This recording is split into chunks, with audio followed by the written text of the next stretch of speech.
if you're focused on muscle building foods, then you're focused on the wrong thing. For one, the primary stimulus for muscle growth, it's actually not food. It is your training in the gym. It is the resistance training stimulus. Without that, you are not going to grow muscle. And for two, focusing on specific foods kind of misses the boat when it comes to nutrition for building muscle.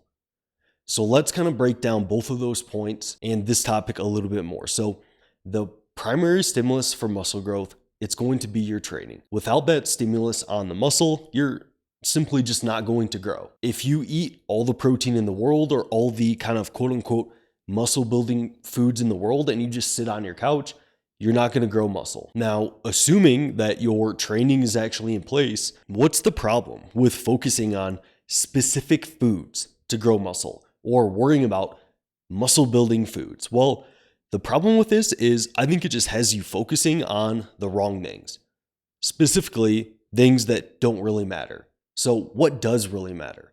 Well, what matters when it comes to growing muscle as it relates to your nutrition is kind of pretty much two main things.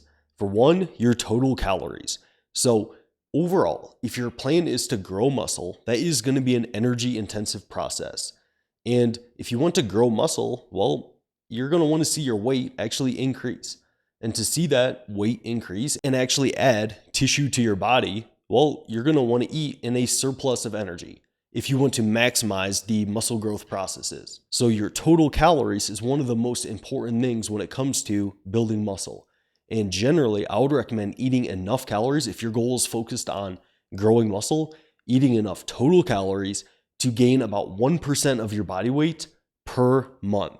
All right, so a 200-pound guy would shoot to gain around 2 pounds of overall body weight per month. So number one, total calories is going to be most important there.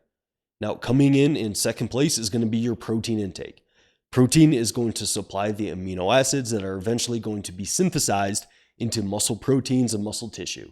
So you need to have sufficient protein. Now, how much is sufficient? Well, you could probably get away with about 0.7 or 0.8 grams of protein per pound of body weight. But just to keep it nice and easy, and I don't see many downsides to having a little bit more, keeping it at right around 1 gram per pound seems very reasonable for most people. And then also, our body doesn't necessarily have like a storage component for protein. And when it's like, hey, you ate, this much protein in this meal, we're going to store this protein and use it for amino acids later.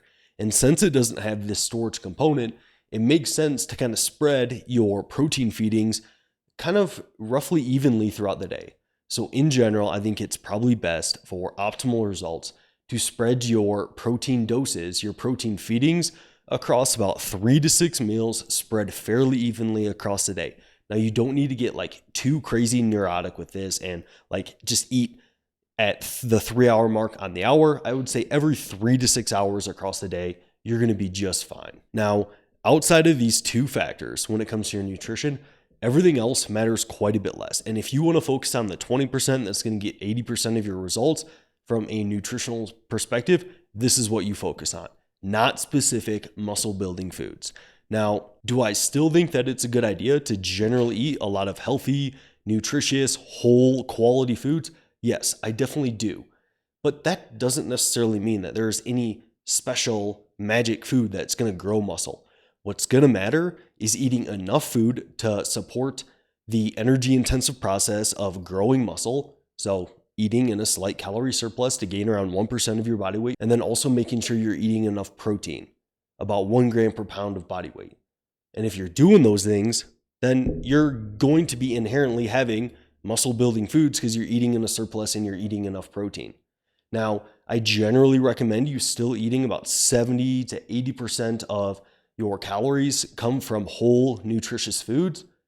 But outside of that, I wouldn't really focus on specific foods.